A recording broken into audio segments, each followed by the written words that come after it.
ವಿಶೇಷವಾಗಿ ಸರ್ ನಮ್ಮೆಲ್ಲ ಮುಖಂಡರಿಗೆ ಥ್ಯಾಂಕ್ಸ್ ಸರ್. ಚುನಾವಣೆ ಟೈಮಲ್ಲಿ ನನಗೋಸ್ಕರ ರಾತ್ರಿ ಆಗಲೂ ದುಡ್ದಿದ್ದಕ್ಕೆ ಅದಕ್ಕೆ ಬೆಲೆ ಕಟ್ಟೋಕ್ಕೆ ಆಗಲ್ಲ. ವಿಶೇಷವಾಗಿ ನಮ್ಮೆಲ್ಲ ಲಕ್ಷ್ಮೀನಾರಾಯಣಪ್ಪಣ್ಣವರು, ಸುಧಾಮಣಿಯವರು, ಗಿರೀಶ್ ಅಣ್ಣವರು, ಮೋಹನ್ ಕುಮಾರ್ ಅಣ್ಣವರು, ಪ್ರಕಾಶ್ ಅಣ್ಣವರು, ಸುಬ್ರಹ್ಮಣ್ಯ ಅಣ್ಣ, ಮಧುಸೂದನ್ ರೆಡ್ಡಿ ಅಣ್ಣ, ಅಚ್ಚಪ್ಪಣ್ಣ, ಜನಾರ್ದನ್ ಗೌಡ, ಎಲ್ರಿಗೂ ಯಾರ್ದಾದ್ರೂ ಹೆಸರು ಮರ್ತಿದ್ರೆ ಕ್ಷಮಿಸಿ. ನಾನು ರಾಜಕೀಯಕ್ಕೆ ಹೊಸಬನು. ನಾನು ಚಿಕ್ಕ ವಯಸ್ಸಲ್ಲೇ ಅಪ್ಪ ಅಮ್ಮನ ಕಳ್ಕೊಂಡು ಬಂದವನು. ಏನೋ ನಿಮ್ಮ ಸೇವೆ ಮಾಡಬೇಕು ಅಂತ ಬಂದಿದ್ದೀನಿ. ನಾನು ನಿಮ್ಮನ್ನು ಚೆನ್ನಾಗಿ ನೋಡ್ಕೊತೀನಿ. ನಿಮ್ಮ ಪ್ರೀತಿ ಇರಲಿ. నేనేమన్నా తప్పు చేస్తే ఇప్పుడు కొందరు ఏం తెలుస్తే ఇట్లా ఆధార్ కార్డు ఇచ్చి రేషన్ కార్డు అంటారు. ಮೊನ್ನೆ ನೋಡಿದ್ದೀನಿ ಹಿಂಗೆ ಆಧಾರ್ ಕಾರ್ಡ್ ಕೊಟ್ಟು ಈ ರೇಷನ್ ಕಾರ್ಡು ಅಂತಾರೆ. ಏನಾದರೂ ಒಂದು ಕಷ್ಟ ನೀವು ಹೇಳ್ಕೊಂಡಾಗ ಈಗ ದರ್ಖಾಸ್ತು ಕಮಿಟಿದು ಮಾಡ್ತೀವಿ. ಯಾರ್ದಾದ್ರು ಪೆಂಡಿಂಗ್ ಇದೆಯೋ ನ್ಯಾಯಯುತವಾಗಿದೆಯೋ ಅದು ನಾನು ಕ್ಲಿಯರ್ ಮಾಡಿಸ್ತೀನಿ. ಯಾಕೆಂದರೆ ದರ್ಖಾಸ್ತು ಕಮಿಟಿ ಹಳೆ ಶಾಸಕರು ಮಾಡೇ ಇರಲಿಲ್ಲ. ಯಾಕೆಂದರೆ 10 ವರ್ಷದಿಂದ ಮಾಡೇ ಇಲ್ಲ.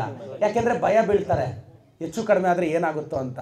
ಒಂದು ಸೈನ್ ಹಂಗೂ ಹಿಂಗೆ ಬಿದ್ದರೆ, ಬೈ ಮಿಸ್ಟೇಕ್ ಬಿದ್ದರೆ ತಹಸೀಲ್ದಾರು MLA ಎಲ್ಲರ ಕುತ್ತಿಗೆಗೂ ಬಂದ್ಬಿಡುತ್ತೆ. ಅದಕ್ಕೆ ಅವ್ರು ಯಾರೂ ರಿಸ್ಕೇ ಮಾಡಿಲ್ಲ. ಬಟ್ ನಾನು ರಿಸ್ಕ್ ಮಾಡ್ತೀನಿ. ನಾನು ಮೀಟಿಂಗ್ ಮಾಡ್ತೀನಿ. ಕರೆಕ್ಟಾಗಿರೋದು ನಾನು ಗ್ರ್ಯಾಂಟ್ ಮಾಡಿಕೊಡ್ತೀನಿ. ನಾನು ಮಾಡ್ತೀನಿ. ಬಟ್ ಅದಕ್ಕೆ ಈಗ ಸರ್ಕಾರದಿಂದ ಆದೇಶ ಆಗಬೇಕು. ಈಗ ಕಮಿಟಿ ಕಳಿಸ್ತೀವಿ, ಮೀಟಿಂಗ್ ಮಾಡೋಣ, ಕಷ್ಟ ಸುಖ ಹಂಚ್ಕೊಳ್ಳೋಣ. ನಾನು ಮಂಚೇನಹಳ್ಳಿ ಭಾಗಕ್ಕೆ ಏನಿಲ್ಲ ಅಂದರೂ ನನ್ನ ಅವಧಿಯಲ್ಲಣ್ಣ ಒಂದು 4,000 ಸೈಟು ನಾನು ರೆಡಿ ಮಾಡಿ ಕೊಡ್ತೀನಿ. ಈಗಾಗಲೇ ನಾನು ಅದರಲ್ಲಿ ಯಾಕೆಂದರೆ ಮಾಡಬೇಕು. ನಾನು ಹೇಳ್ತಾ ಇದ್ದೀನಿ, ನಾನು ನೆಕ್ಸ್ಟು ಈ ಸರ್ಕಲಲ್ಲಿ ಬಂದು ಓಟ್ ಕೇಳೋವಾಗ ನಾನು ಇಲ್ಲಿ ಕುತ್ಕೊಂಡು ಏನು ಹೇಳಿದ್ನೋ ಅದಲ್ಲಿ ಮಾಡಿದ್ದೀನಿ ಅಂತ ಸರ್ಕಲಲ್ಲಿ ನಿಂತ್ಕೊಂಡು ನೋಡಪ್ಪ మీ చచ్చిపోవడం మీద దీన్ని చెప్పింటే ఇగో చెప్పిందంతా చేసిండాను. మీ బిడ్డ కోటేయండి అని నేను నెక్స్ట్ కింద అడుగుతాను. లేకుంటే ನಾನು ನಿಮ್ಮ ಆಶೀರ್ವಾದ ಇರಲಿ.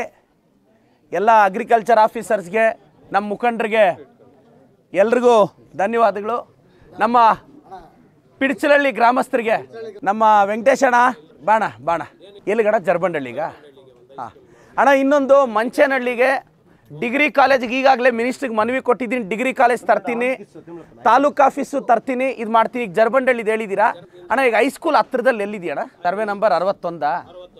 ಸರಿ.